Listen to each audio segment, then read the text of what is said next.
What's up, everyone? Welcome to the video. Today we're going to take a look at how to change the battery in this Ford Expedition remote key fob. This Ford Expedition key fob is going to use replacement battery CR2450, and I'll put a link in the description box of this video to where you can find these replacement batteries if you're in need.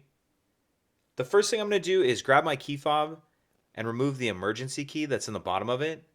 That's done by pressing this button here that my thumb's on, and the emergency key will pull out like that. Now if I hold my key fob with the buttons facing down and I take a look at the bottom of it, see this kind of long slot right here that I'm touching with the end of the key? What I'm going to do is take my key and push it in that slot like that. And then I'm going to angle up like this and push up on this back cover and pop that back cover off.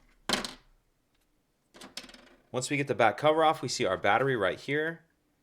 And for this part, I'm going to grab a small flathead screwdriver or something similar that will fit in this notch right here.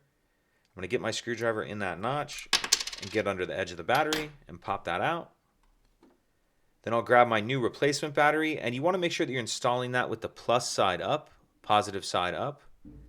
And I'm going to tuck that outer edge in like that and then snap the battery down into place. Then we'll put this back cover on. And if you notice on this back cover, there's a little bit of a tab on the top of it that I'm touching right here.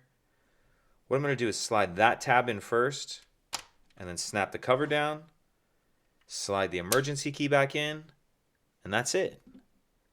If you could take a second to like and subscribe, it helps us out, and I'd appreciate it. Thank you.